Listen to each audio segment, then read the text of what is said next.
Is 2025 the year of the home buyer or seller? To get a better idea about the region's current housing market this morning, we're joined by Breeze Singh, the president of the Sacramento Association of Realtors. Thank you so much for joining us. Thank you for having me. Always appreciate your insights. So let's talk a little bit about the recent trends. What have you seen month to month?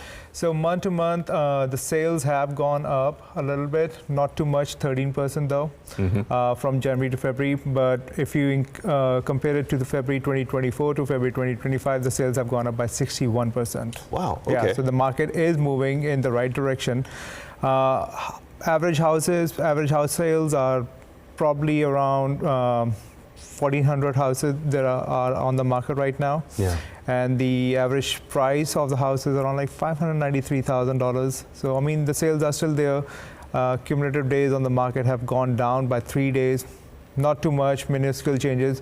But this is what we do see during the month of January, February, and December, January, February, basically. Do you feel like when homes are listed right now, are they kind of tending to sit? They are tending to sit just a little bit.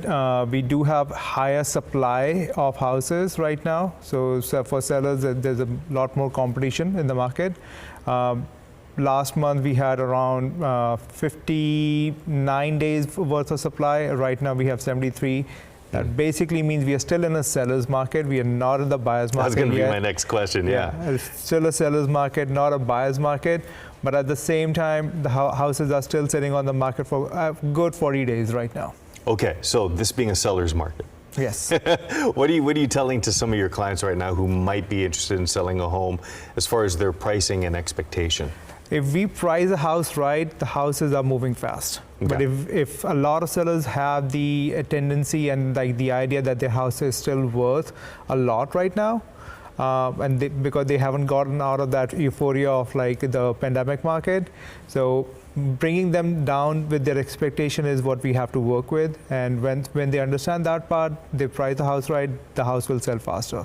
Otherwise, the house is going to stay on the market for 90 days also. Okay, so year to year, we're going to ask you to kind of just maybe look into your crystal ball a little bit. What do you tend to see in terms of year to year for the next month? What do you anticipate for the next coming month? For the next coming month, the market is going to move again toward the buying side. Yeah. Like people are going, more people will be coming out as the weather opens up. People tend to start seeing houses also, like they come out to see houses. But at the same time, the tax seasons are here. My suggestion to everybody is sit down with your tax guy, and after that sit down with your realtor to see whether you can purchase a house or not. Yeah, talk to the folks in the know, right? Exactly. That's always good advice. Talk to your experts. All right, Breeze, one of the coolest names too in the business. We always appreciate you stopping by. For sure. All right, Brandy, back to you. I also love that, the euphoria of the pandemic. Yeah, absolutely right? love yeah, that. That's a great description.